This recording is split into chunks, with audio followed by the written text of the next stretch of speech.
영상 보고 말씀 계속하겠습니다.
캄보디아 끄롱브라우 종족의 두 번째 맞이하는 그 성령 집회였습니다.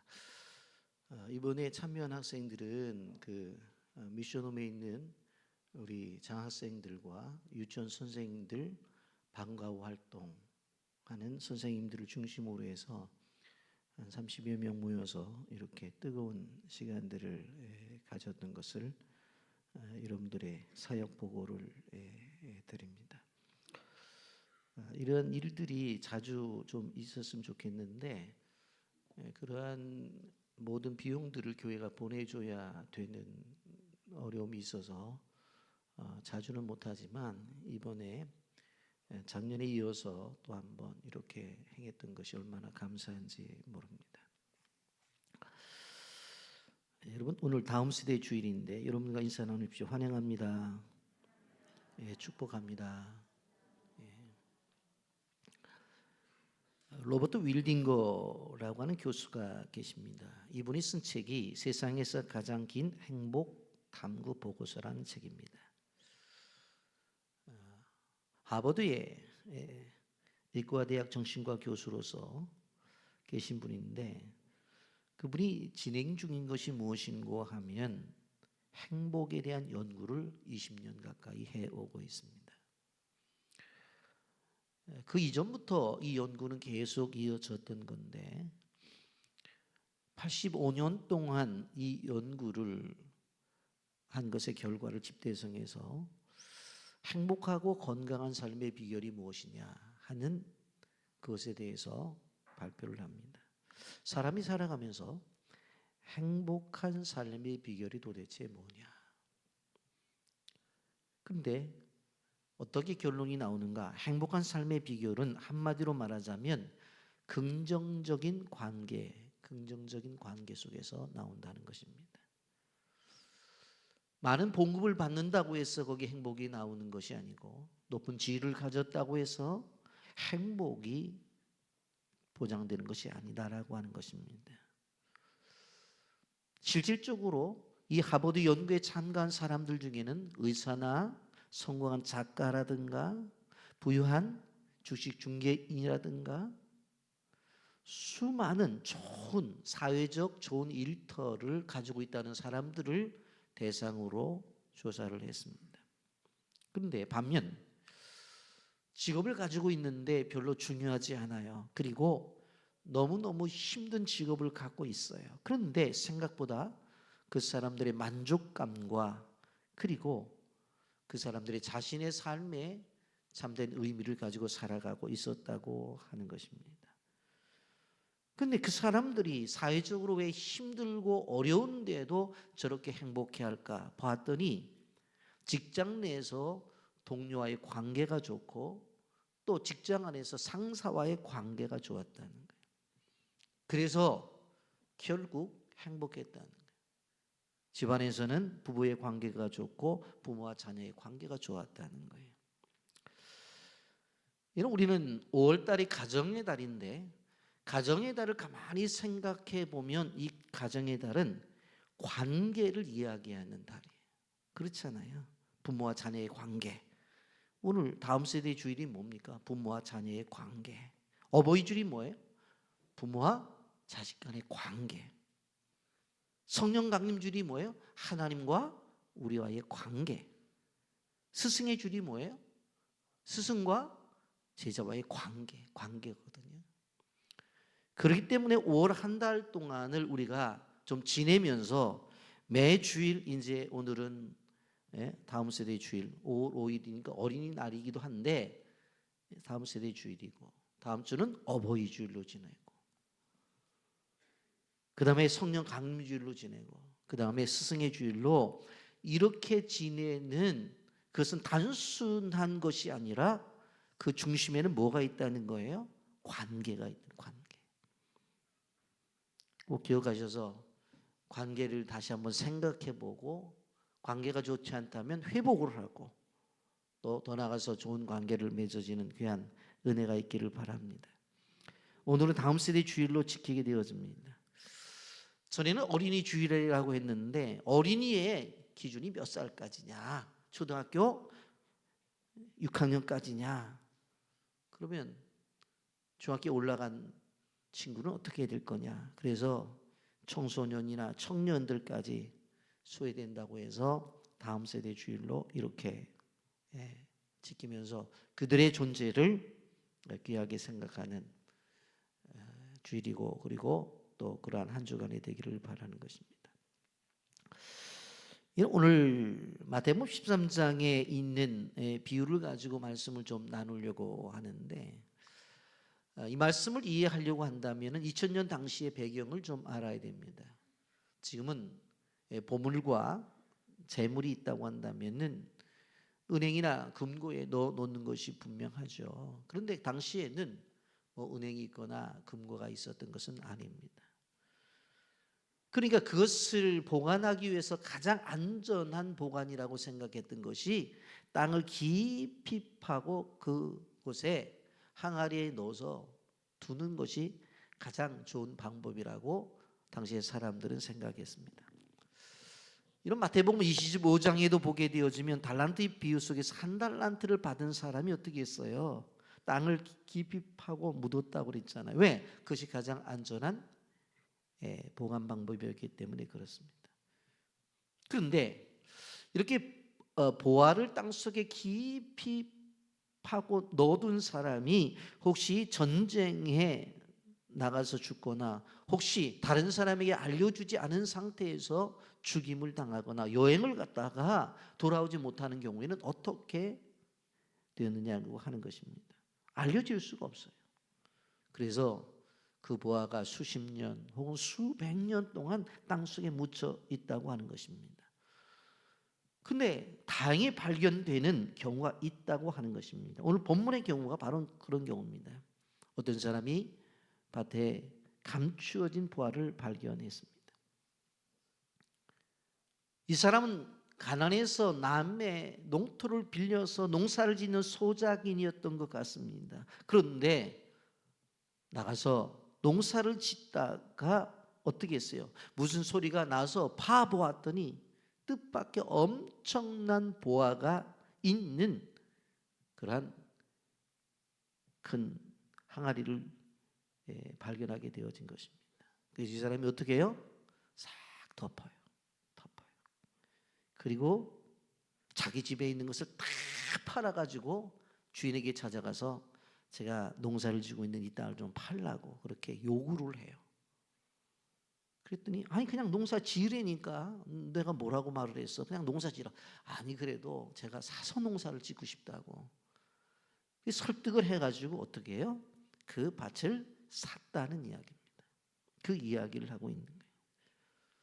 근데 저는 본문을 보면서 본문이 가지고 있는 의미가 무엇입니까? 바로 하나님 나라에 대한 이야기를 하고 있는 거예요. 하나님 나라는 그런 이야기를 하는데 사실 우리의 사회 속에서 감추어져 있는 보배는 바로 우리 교회 안에서 가정 안에서 자라나고 있는 자녀들로 감추어진 보배다. 그런 관점 속에서 우리가 보아야 된다고 하는 것입니다. 13장 44절 상반절에 보면 천국은 마치 밭에 감추인 보화 같으니 이 말씀을 들으면서 그런 생각을 해야 돼요. 아, 우리 집의 아이가 감추어진 보화구나. 감추어진 보화. 그런 거예요. 목사님 알 거 다 아는데 무슨 뭐 감추어졌냐고. 아침에 일어나서 하는 행동 엄마한테 아빠한테 땡깡 부리는 것보다 다 아는데 무슨 감추어졌냐고. 아닙니다. 아직 드러나지 않은 것이 있습니다. 그런 걸 가지고 기대를 하는 거예요. 우리가 밭에 감추어져 있기 때문에 사람의 눈에 띄어지지를 않아요. 누구도 발견하지를 못해요. 땅 주인도 알지 못하기 때문에 소작인이 와서 팔라고 했을 때에 판 거예요. 그거 알면 팔겠어요? 자기 땅에 보화가 있는데 안 팔잖아요. 근데 오늘날 많은 사람들이 이렇게 감추어진 보화를 알지 못하고 살아가요. 그래서 소작인이 와서 살아겠다고 하니까 아이고 그거 내가 매년 당신한테 농사하라고 지어주고서 쌀 몇 가마니 받고 콩 몇 대 받느라고 내가 마음도 좋지 않았는데 아이고 그렇게 하라고 잘 생각했다고. 왜 그래요? 그 밭에 있는 가치를 모르기 때문에 감추어져 있는 것을 모르기 때문에 그냥 팔아버리는 거예요. 가져가라는 거예요. 오늘날 사람들이 살아가면서 육신의 정욕과 안목의 정욕과 이생의 자랑에 눈이 어두워서 하나님께서 우리에게 주신 그 보화를 보진 못하는 거예요. 근데 당시에도요 누구에게는 허락이 되었냐면 제자들에게는 허락이 되었어요. 마태복음 13장 11절 대답하여 이르시되 천국의 비밀을 아는 것이 너희에게는 허락되었으나 그들에게는 아니 되었나니 그랬어요. 여러분 예배의 가치와 예배의 귀중함이 안다고 한다면 죄송합니다만 이런 이유 저런 이유 때문에 교회 안 나오겠어요? 예수 믿는 것이 얼마나 귀한 가치가 있고 이 믿으면 천국 간다는 것을 진정 안다면 어떻게 교회를 안 나오냐고요. 모르니까 믿지 않으니까 안 하는 거예요. 하나님께서 이 천국의 비밀을 누구에게 제일 먼저 가르쳐 주었어요? 제자들에게 가르쳐 주었다. 여러분 이 감추한 보화는 예수 그리스도로부터 출발이 되어져요. 그래서 세례 요한이 증거할 때도 마찬가지고 예수님도 증거할 때 뭐라고 말을 했어요? 회개하라, 천국이 가까이 왔다고 그렇게 말을 해요. 그런데 수많은 사람들이 그 천국을 거부하잖아요. 12제자 중에 한 사람이던 가룟 유다는 제자로 3년 이상을 다니면서 천국을 발견하지 못해요. 그리고 예수님을 은 30냥에 팔아요. 천국을 은 30냥에 팔아버린 거예요. 왜 그래요? 그 가치를 모르기 때문에. 그런데 같이 다녔던 베드로는 마태복음 16장 16절에서 뭐라고 보고를 해요? 시몬 베드로가 대답해 이르되 주는 그리스도의 살아계신 하나님의 아들입니다. 베드로는 감추어진 보배를 발견한 거예요. 예? 바리새인들과 서기관들도 예수님 주변에 있었지만 발견하지 못했어요. 그런데 오히려 그들이 정죄했던 세리와 창기들은 발견했어요. 마태복음 21장 31절에 그 둘 중에 누가 아버지의 뜻대로 하였느냐 이르되 둘째 아들이니이다. 예수께서 그들에게 이르시되 내가 진실로 너희에게 이르노니 세리들과 창녀들이 너희보다 먼저 하나님 나라에 들어가리라. 그러니까 하나님께서 주신 은혜를 따라서 이렇게 발견해 나가야 되는 거예요. 오늘 예배를 드리는 믿음의 성도들은 와서 예배를 드리는 이유가 무엇입니까? 비가 부슬부슬 오고 있는데 천국을 발견했기 때문에, 그 천국의 비밀이 내 마음에 왔기 때문에. 아멘. 이렇게 보화를 발견한 사람, 이 하나님 나라를 발견한 사람은 기쁨이 있습니다. 마태복음 13장 45절에 천국은 마치 밭에 간 주인 보화와 같으니 사람이 이를 발견한 후에 숨겨두고 기뻐하며 돌아가서 자기의 소유를 다 팔아 그 밭을 사는. 아니 농사 지으려고 땅을 좁았는데 뭐가 톡톡 뭐가 닿는 거, 이거 도대체 뭐야 하고 돌멩이 같으면 캐가지고 버리려고 그랬는데 그게 아니라 무슨 상자예요. 야, 이게 뭔가 딱 열었더니 그 안에 금은보화가 가득 있는 거예요. 슬플까요? 기쁠까요? 방법을 가르쳐 줬잖아요. 자기 것이 될 수 있는 기회가 되기 때문에 기뻤던 거예요. 왜? 가서 자기 것 가지고 그거 참 사면 되니까. 이를 발견한 다음에 숨겨두고 기뻐하며 돌아가서 자기의 소유를 다 팔아 샀다고 그랬어요. 얼마나 기뻤겠어요. 왜? 그 땅 주인도 모르니까. 여러분, 우리가 예수를 믿으며 살아야 될 것은 예수를 믿음으로 말미암아 발견되어지는 것들 때문에 늘 기쁨이 있어야 돼요. 우리는 감추어진 보화를 발견하는 사람들이에요. 그래서 여러분이 성경을 읽을 때에 그걸 발견하고, 말씀을 들을 때에 발견하고, 기도할 때 발견하고, 늘 발견해요. 그걸 봐야 돼요. 이런 사도 요한이 밤모섬에 유배되어서 성령에 이끌려 천국을 구경하게 되어지는데 현실은 뭐예요? 감옥이에요. 그런데 눈은 하나님께서 하늘을 열어주셨어요. 계시록 21장 18절부터 21절에 그 성곽은 보교로 쌓였고 그 성은 정금인데 맑은 유리 같더라. 그 성의 성곽의 기초석은 각색 보석으로 꾸며졌는데 첫째 기초석은 뼈국이요, 둘째는 남보석이요, 셋째는 옥수요, 넷째는 녹보석이요, 다섯째는 홍마노, 여섯째는 홍보석이요, 일곱째는 황옥이요, 여덟째는 노곡이요, 아홉째는 황옥이요, 열째는 비추옥이요, 열한째는 청옥이요, 열두째는 자수성이라. 그 12문을 지나 12진준이 각 문마다 한 개의 진주로 되어 있고 성의 길은 맑은 유리 같은 정금이더라. 우리는 이런 옥들을 액세서리로 말하잖아요. 어떤 사람 반지를 끼고 어떤 사람 팔찌, 목걸이 하는데 천국은 이런 것들로 다 문도 마찬가지고 거리도 마찬가지고 모든 것들이 이렇게 되었다고 그랬어요. 여러분, 이러한 천국을 발견했을 때 얼마나 기쁨이 있었겠어요. 여러분, 로마서 14장 17절에 하나님의 나라는 먹는 것과 마시는 것이 아니요 오직 성령 안에 있는 의와 평강과 희락이라고 말을 했어요.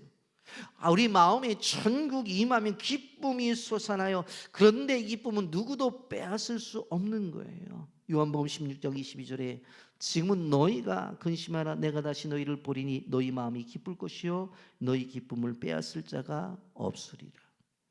여러분, 예수로 인해서 차지한 기쁨은 누구도 빼앗을 수가 없다고 하는 것 기억하시기를 바랍니다. 그러면 오늘 성경에서 말하고 있잖아요. 이 보화를 발견했다면 어떻게 해야 되어져요? 다 팔아서 가서 사와야 되죠. 하나님 나라를 소유하기 위해서는 어떻게 되어져요? 무슨 대가를 지불해서라도 그걸 사야 돼요.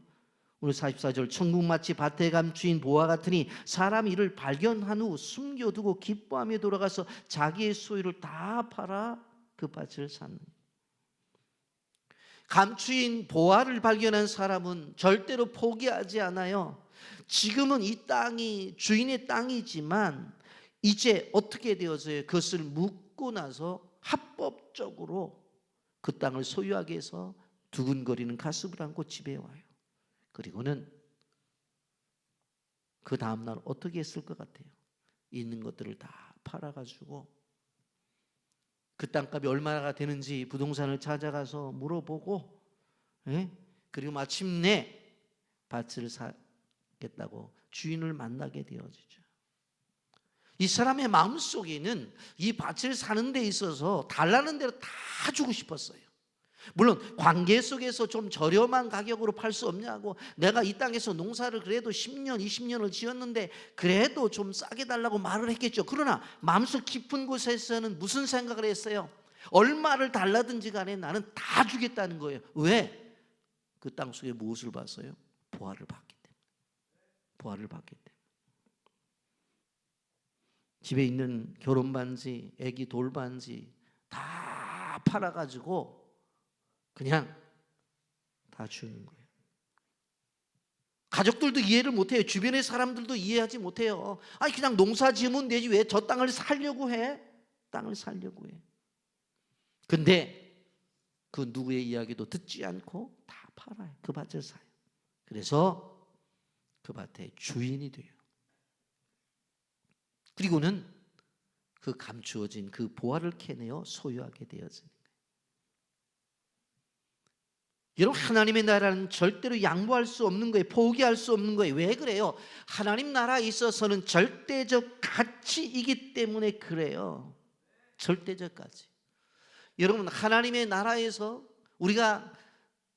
우리에게 주신 은혜 가운데서 무엇입니까? 가정에 자녀들을 줬는데 자녀들은 여러분 부모에게 있어서는 절대적 가치. 그 아이가 아프든 아니면 부모가 생각하는 만큼 공부를 조금 등한히 하든 어떻게 되든지 간에 부모와 자녀 간의 관계 속에서 중요한 것은 자녀는 절대적 가치. 그렇잖아요. 옆에 있는 애가 아무리 잘생겼다고요, 너 내 딸 하라고 그래서 내 딸 됩니까? 공부 잘한다고 그래서 너 내 아들 되라고 그래서 아들 돼? 안 돼요. 자기는 좀 아픈데 옆에는 노상 놀이터에서 놀아. 야, 너 내가 엄마 할 테니까 우리 집 와라. 그게 와집니까? 안 돼요. 부모와 자식 간의 관계 속에서는 어떤 관계? 절대적 가치관계. 그건 바꿀래야 발 수가 없어요. 그래서 이 절대적 가치는 어떻게 되어져야 돼요? 간직해야 돼요. 오늘 성경은 뭐라고 말을 해요? 발견한 후에 그것을 숨겨두고 돌아갔다고 그래요. 왜? 그냥 방치하면 누가 또 가져갈 수 있잖아요. 여러분, 마태복음 11장 12절에 보면 세례 요한의 때부터 지금까지 천국은 침노를 당하나 침노하는 자는 빼앗느니라 그랬어요. 하나님 나라의 관계 속에서 우리가 기억해야 될 것이 무엇인가 하면 참된 보화는 자기의 소유를 버림으로써 얻을 수 있는 거예요. 여러분, 하늘의 보화는 자기가 포기한 만큼 얻는 거예요. 천국은 약간의 값을 지불하고 얻는 그러한 가벼운 상품의 가치가 있는 것이 아니라 자기의 소유 전부를 버리고 얻는 절대적 가치입니다. 천국은 이러한 전부를 요구하는 그러한 요구가 있습니다. 여러분, 우리가 자녀를 낳아서 키웁니다마는 서로 간의 이해는 다르지만 부모가 자녀를 생각하는 것은 무엇입니까? 절대적 가치잖아요. 절대적 가치. 아이를 낳아서 키우면서 아이들이 말도 하기 전에 아프고 울면은 엄마가 같이 울잖아요. 어디가 아프다고 얘기라도 해봐라. 그러니까 애들이 어디가 아파, 배가 아파, 뭐 머리가 아파 하는 말만 해도 다 큰 거예요, 사실은. 왜? 그 병원에 데려가 보면 의사가 여기저기 청진기로 되는데 어디가 아프대요? 모르겠다고. 의사도 경험을 통해서 진단을 하고 치료를 하는 거지. 애가 아프다고 어디가 아프다고 얘기를 안 하는데 어떻게 알아? 그렇잖아요. 그런 아이들을 어떻게 해요? 키워내잖아요. 왜? 그 가치는 부모가 바라보는 자녀의 가치는 돈으로 계산할 수가 없는 거예요. 돈으로. 이런 천국도 마찬가지. 근데 중요한 것은 무엇입니까? 보물을 발견한 것도 중요하지만 그 보물을 발견하는 것에 그치지 아니하고 내 것으로 만드는 것이 중요하죠. 여기 보세요. 밭에 감춰진 보화를 발견하는 자는 발견한 것으로 만족하지 않았어요. 자신의 전 재산을 갖다 팔아서 자기의 것으로 만들었다고. 헨리 나우연은 이렇게 말했어요. 너는 보물을 발견한 사실의 기쁨을 느낄 것이다. 그러나 보물을 발견했다고 해서 내 것이 되는 것은 아니다. 다른 모든 것을 포기할 때 보물을 내 것으로 만들 수가 있다. 여러분, 그렇기 때문에 가정의 자녀들도 부모가 포기한 게 얼마나 많아요. 그렇잖아요. 부모가 입을 것 안 입고 자녀들 입혔고, 부모가 먹을 것 안 먹고 자녀들 먹였고, 부모가 쓸 건 안 쓰고 자녀들을 다 부모의 포기 속에서 자식은 커나가는 거예요.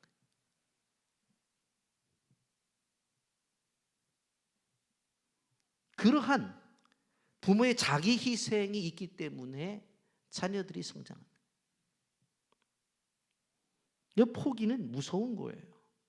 포기 앞에 당할 사람이 없어요. 여러분, 예수님의 제자들을 보십시오. 보게 되어지면 자기를 포기하잖아요. 베드로 보세요. 마태복음 4장 22절에 그들이 배와 아버지를 버려두고 예수를 따르니라. 배, 지금까지 자기에게 먹여 주었던 그 배를 버려둬요. 그리고 자기를 키워왔던 아버지를 놔두고 예수님을 따라요.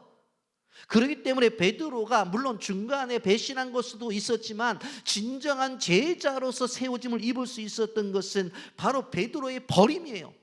베드로의 버림. 사도 바울을 볼까요? 사도 바울이 처음에 어떻게 했어요? 빌립보서 3장 5절에 나는 8일 만에 할례를 받았고 이스라엘의 족속이고 베냐민 집이고 히브리인의 히브리인이고 율법으로는 바리새인이라고. 나 같은 사람 있으면 나와봐. 난 이 정도야. 그런데 그가 빌립보서 3장 7절 8절에서 뭐라고 말해요? 그러나 무엇이든지 내게 유익하던 것을 내가 그리스도를 위하여 다 해로 여길 뿐더러 또한 모든 것을 해로 여김은 내 주 그리스도 예수를 아는 지식이 가장 고상합니다. 내가 그를 위해 모든 것을 잃어버리고 배설물로 여김은 그리스도를 얻고 그랬어요. 그렇게 지금까지 소중하게 생각했던 것들이 뭐예요? 배설물이에요. 그만큼 예수의 가치가 크고 그만큼 하나님 나라의 가치가 크다는 거예요. 여러분, 바닷가에 가서 이쁜 쥐약들을 막 줍고 있었던 사람이 딱 보니까 진주가 하나 나왔어. 그러면은 조약돌을 버리고 진주를 가질 거예요? 아니면은 진주를 버리고 조약돌을 가질 거예요? 그렇잖아요. 진주를 발견한 사람은 더 이상 조약돌의 미련을 갖지 않아요. 태양을 발견한 사람은 촛불을 보면서 빛을 밝혀달라고 그렇게 요청을 하지 않는다고요. 여러분, 우리는 생각을 해봐야 돼요. 하늘나라의 그 보화를 바라보면서 감동을 느껴서 너무 기뻐서 잠 못 자는 그러한 경험들이 있어야 되겠고, 우리에게 주신 자녀들을 바라보면서, 교회 안에서 있는 자녀들을 바라보면서 그들의 보화됨을, 그들의 가치됨을 발견할 때 우리가 기대를 갖고 희망을 갖고 그들을 위해서 축복 기도하는 그런 일들이 있어야 된다는 것입니다. 아멘입니까? 여러분의 성경은 우리들의 보화가 뭐예요? 다음 세대예요. 다음 세대. 여러분 여기에 보게 되지만 또 하나의 예화가 있죠. 값진 진주 하나를 발견한 상인입니다. 진주는 참으로 고급스러운 물품인데 이 진주를 발견했단 말이에요. 앞에 있었던 농부와 지금 진주를 발견한 사람은 직업은 달라요. 그러나 공통점이 있어요. 그것은 무엇입니까? 자기의 모든 소유를 팔아서 그것을 자기의 것으로 만들었다는 거예요. 그것이 무엇입니까? 가치가 있기 때문에 그래요. 오늘 우리가 예배를 드리잖아요. 성도 다르고 직업도 다르고 세대도 다르고 다 달라요. 신앙의 연륜도 달라요. 한 가지 같다면 예수 그리스도로 말미암아 구원을 받았다는 것 하나예요. 그런데 우리가 이렇게 되어진 것이 무엇입니까? 바로 예수 그리스도의 고귀한 가치를 발견했기 때문에. 근데 선교의 아버지라고 하는 윌리엄 캐리, 그는 인도에 있는 영혼들이 보화처럼 느껴졌어요. 그래서 그는 인도의 복음을 전하기 위해서 할 것을 다 했어요. 그는 이사야서 54장의 본문을 근거해서 이런 말을 하잖아요. 하나님으로부터 위대한 일을 기대하라. 하나님을 위해 위대한 일을 시도하라. 아주 유명한 말이죠. 근대 선교의 선언문이라고 말하죠. 하나님으로부터 위대한 일을 기대하라. 하나님을 위해서 위대한 일을 시도하라고 하는 거예요. 여러분 우리는 기억해야 돼요.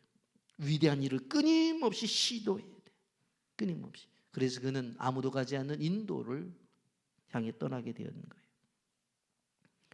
저는 이번 주간에 한남노예 목사님들의 선교대회가 있습니다. 마닐리에서 진행이 되어지는데, 전에 관습대로 한다고 한다면 그냥 현장을 돌려보고 그리고 그곳에 사역하는 선교사님들 모아가지고 사역 보고 듣고 그리고 수고했다고 뭐 식사 대접하고 그리고 또 수고비 좀 주고 그러면 끝나는 거예요. 그런데 제가 노회장이 되면서 지금까지 했던 방법이 아닌 다른 방법으로 해보려고요.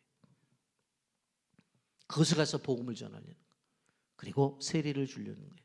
근데 제가 너무 힘든 게 뭐냐면 안 해본 것을 왜 하려고 자꾸 하느냐고 그래요. 시도를 해야지 한 걸음 더 나가는데 지금까지 해왔던 그 방법에 머물러서 더 이상 나가려고 하지 않아요. 누가요? 목사님들이. 그래서 너무 힘들어요. 근데 저는 끊임없이 아시잖아요. 새로운 거 만들어서 하고 새로운 거 만들어서 하고. 여러분 하나님 앞에 귀하게 쓰임 받으려면 시도하는 사람이 되어져야 돼요. 여러분 오늘 다음 세대 주일을 맞이하면서 우리가 기억해 봐야 되는 것이 보면 아이들 한 명, 어린이 한 명, 청소년 한 명, 청년년 한 명 한 명을 바라보면서 그들의 소중한 가치를 인정하고 그들을 통해서 이루실 하나님의 나라에 대한 기대를 가져야 되는 거예요. 여러분 그들이 사라져 버린다면 한국 교회도 사라져 버리고 그들이 바로 올바른 생활을 하지 않는다면 이 한국 사회도 희망이 없다는 것을 알아야 되는 거예요. 저들이 어려서부터 그리스도의 어떠한 사고를 가지고 교회로부터 하나님께서 가르쳐 주시는 그 진리 속에 살아가게 되어질 때에 이 나라가 미래가 있다는 사실을 여러분 기억하셔야 돼요. 우리는 하나님께서 우리에게 주신 놀라운 이 은혜를 가지고 감추어져 있는 보배가 누구냐? 교회 안에서 있는 아이들이다. 감추어진 보배요, 진주 같은 자녀들이라는 사실을 믿으시기를 바랍니다. 어린이날을 보내면서 주의 모든 은혜가 우리 가정의 자녀들의 있기를 예수님 이름으로 축복합니다.